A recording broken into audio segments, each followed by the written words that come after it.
Hey gamer friends, what's up? Gaming channel? We don't come to your channel for gaming. Well, I got the all new game for you because we're starting a whole new thing. What are we talking about? Is this some kind of new Call of Duty? Is it Halo? Is it Grand Theft Auto? Mortal Kombat? Is Final Fantasy? Is that even still a thing? I got a game that's way cooler than all those put together. It's been being played by Chinese people, Russians. I'm talking about a game called chess.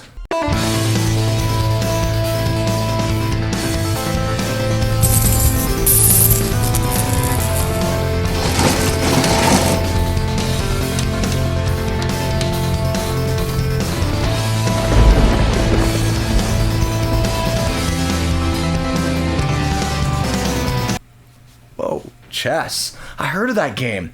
Those kids in the learning room, they play that, the ESL club. Let's play a game right now. I was playing a guy from Georgia. Oh yeah, Georgia, those bastards. Isn't that near like North Carolina? No, you idiot, it's near Russia. It's a country. So I played this guy named Simon Lee. We'll call him Simon Lee because Simon says. He's from Georgia. I was like, is that Britain or Norway? Okay, so here we go. We're starting off with a nice E4, E5. We got the video replay on here. We got the analysis mode. It tells you all the best moves. We're not going to go over all that geeky stuff. I'm like looking for my computer. I usually have like a laptop here. So this whole microphone setup is weird. I've never even had a stand or a glowing green light. Knight. This is a Philidor defense. Philip and Terrence defense. The Philidor. So usually you just trade off right here. Now, he'll often trade off with the E captures D, but he's gonna pin my knight here, and I'll explain to you. Let's say I capture, which I do. Okay, the idea is he captures with pawn first. You can't capture the pawn with your knight because it's pinned by the bishop. So you go and you take his queen, and then you capture the pawn with the free pawn with your knight. You get an extra pawn. Free pawn. That's the idea. But that's why he captures with the bishop first, because that way you can't capture that pawn back. Although if he does capture, you can still make his king capture the queen and not be able to castle.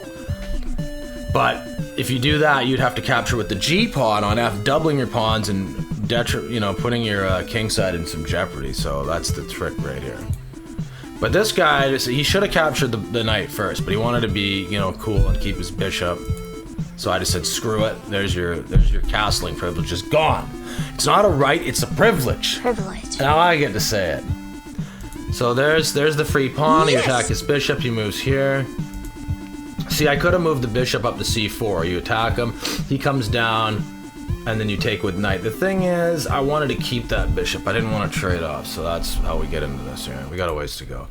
Pawn attacks, move knight back. Oh, there's a nice little c pawn there. He's trying to get kind of cool. One more move, and my bishop has to go back. So I counter that. I'm prepared. See what I'm doing there? Strategy. There you go. Now his knight might move in here. I can stop it with the c pawn. But he also might move here to attack the bishop. That's what I think he's going for. So I go a pawn. And then his knight moves over here. See, I should have took that right away. Some people don't like trading bishops for knights, even though they're like 3 points each. Their value's like the same. Well, guess what? You know what?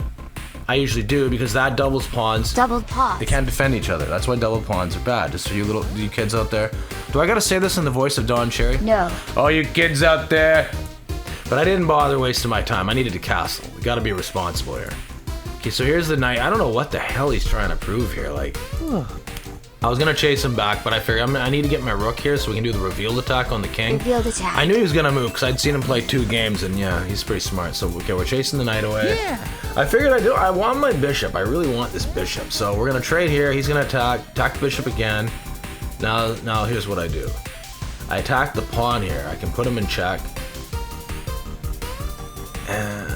He doubles up on the bishop here. Now it's defended by 2 pieces, so I don't really need to worry. He screwed up and missed the pawn. That was a mistake. Bang. Check. Now I'm up two pawns. I'm up 2 pawns. Woo!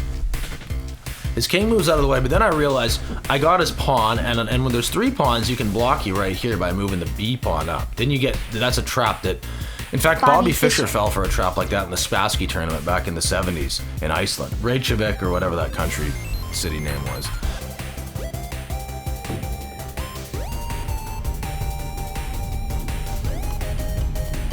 Fischer just played bishop captures on h2, and when everyone saw this, because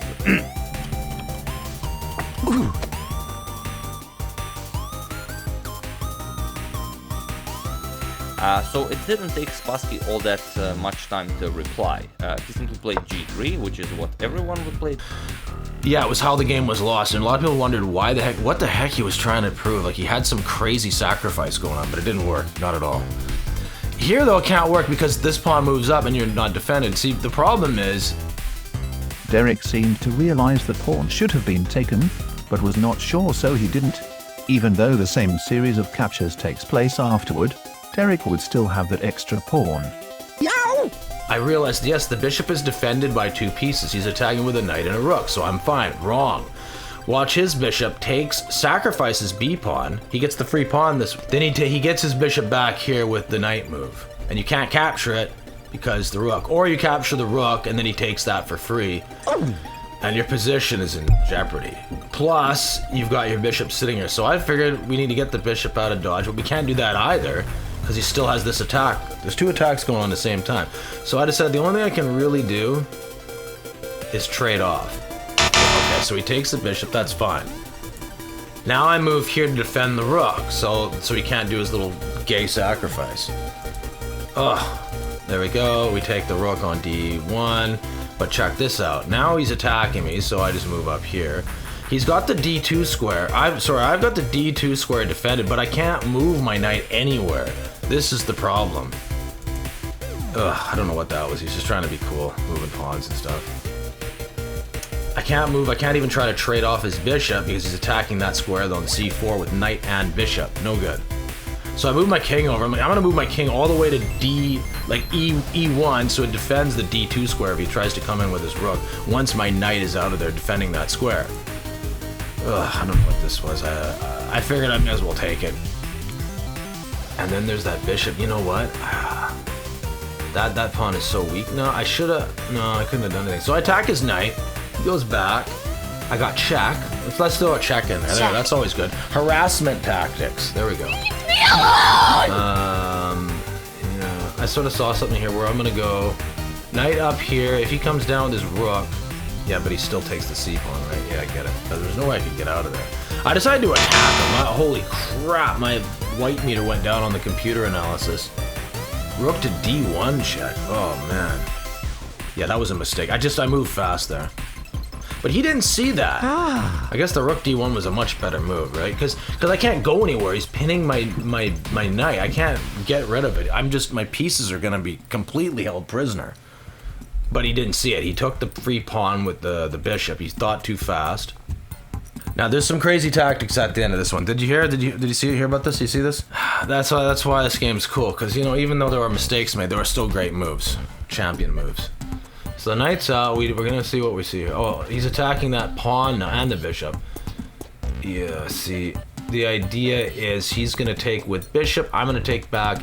He's gonna take with his knight. So even if I do this idea, I put him in check, right? And let me just look here. Did I try? So I put him in check. He moves here. I had a totally different move. Knight to e3. Why knight to e3? Doesn't anyone see my amazing idea? Boom. My meter goes down from that apparently because he goes rook to c8.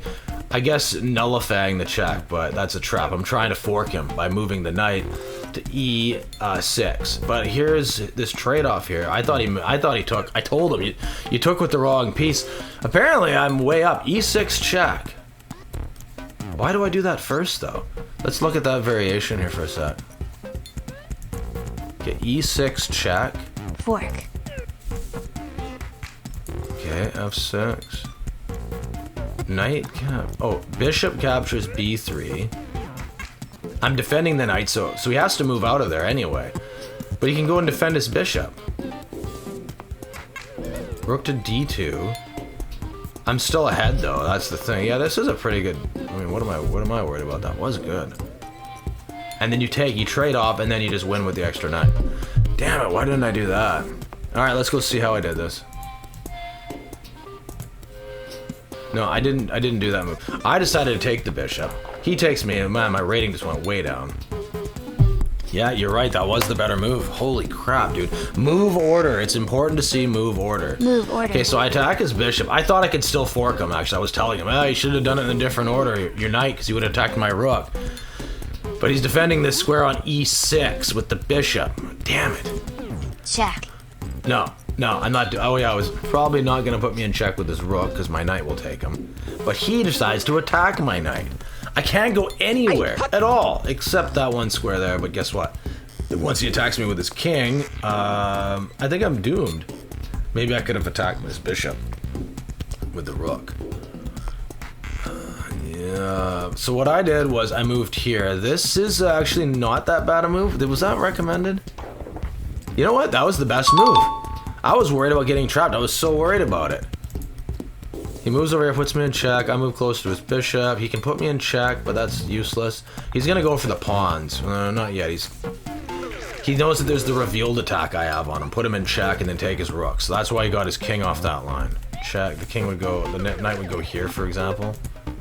I take the pawn, so he can't take me, attack me with his bishop, and I know that I can also move my knight down to b5 to defend my rook.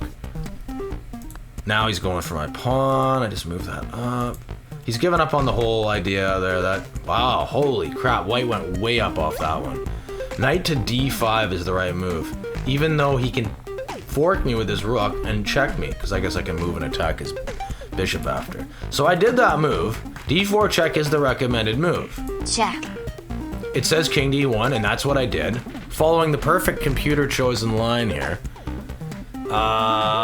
It says actually capture, so the rook should go for the trade-off. It's the safest bet, but he didn't do that. He moved up here. Holy crap, dude. Man, I was like, knight to f6. Knight to f6 is the chosen move.